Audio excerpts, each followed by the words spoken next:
আমাদের দেশে তেল এখনো সংকট হয় নাই কিন্তু এরা লাভের আশায় এই সিন্ডিকেট তৈরি করছে। এটা ভাঙতে হবে সিন্ডিকেটটা।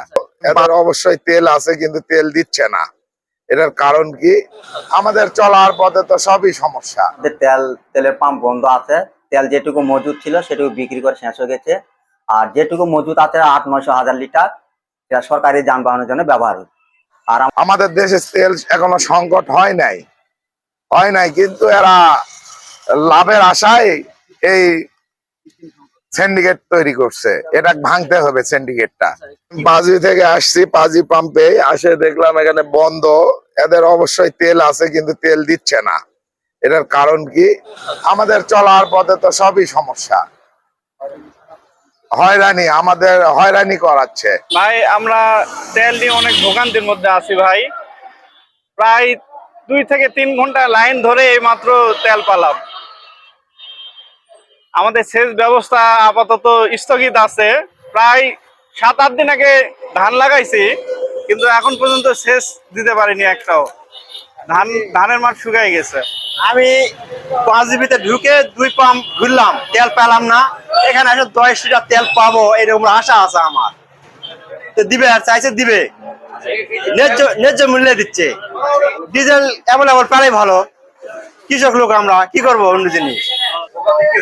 আর কৃষকের ভোগান্তি শেখ আছে। কৃষকের তো আলুর দাম নাই, আসে নাই ধরে তাকে তেলের দাম তো ঠিকই লাগে, কিন্তু তেল পাচ্ছে না।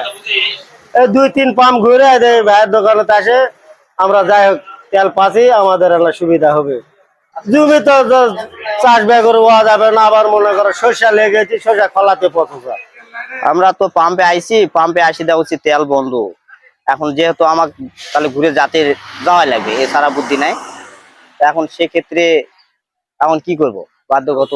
আমরা তেলে খুব সংকটে ভুগতেছি।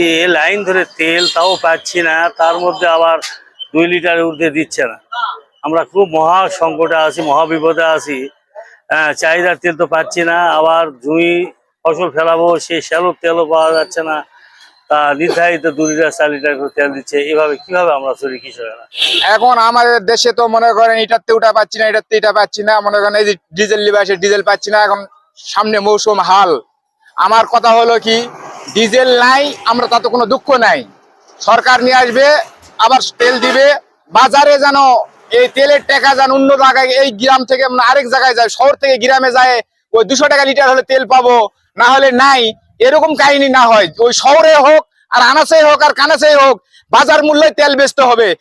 কে 2 টাকা বেশি বেচে সরকারকে তার প্রতিবাদ করতে হবে। তেল নাই, আমাদের কোনো দুঃখ নাই। তেল সরকার নিয়ে আসবে, সরকার যে মোতাবেক বেচতে বলবে ডিলাররা সে মোতাবেক বেচবে। আমাদের কোনো আফসোস নাই। আজকে মনে করেন পাম্পে তেল, মনে করেন বাজারে তেল লুকে থুয়ে ওই গ্রাম অঞ্চলে দিবে, দিয়ে ওখানে তেল আমরা ওই দেখতেছি খেয়ার অঞ্চলে বিক্রি করতেছে। মনে করেন 50 টাকার জায়গায় 200 টাকা বেচতেছে। এখন আমরা এই ফাঁদে না পড়ি, আর এই ফাঁদ যারা তৈরি করবে তাদের কঠোর বিচার হয়। আমাদের তেলের পাম্প বন্ধ আছে। তেল যেটুকু মজুদ ছিল সেটুকু বিক্রি করে শেষ হয়ে গেছে। আর যেটুকু মজুদ আছে 800-900 লিটার এটা সরকারি যানবাহনের জন্য ব্যবহার হচ্ছে। আর আমাদের গাড়ি ডিপুতে গেছে তেল নেওয়ার জন্য, এখনো পাইনি। পারলে হয়তো তেল নিয়ে আসলে বেচা কিনা শুরু হবে। না, নির্দেশনা কোনো কিছু পাইনি আমরা, না আমাদের কোনো স্টক নাই। এরা গুজব ছড়াইছে জনগণ। আমার তেলের মজুদ খুব কম। আমি লাস্ট বৃহস্পতিবারে 9000 ডিজেল পেয়েছি। আমি 10 লিটার করে ডিজেল, আর এই মুহূর্তে আমার কাছে পেট্রোল নাই, অকটেন আছে 2 লিটার করে অকটেন দিচ্ছি। আমাকে মানে প্যাক পয়েন্ট ডিলার এবং এজেন্ট দুইটাই আছে। আমাদেরকে তেল দেওয়া হবে না বলছে ডিবিসি থেকে। দৈনিক আজকের বাংলা .net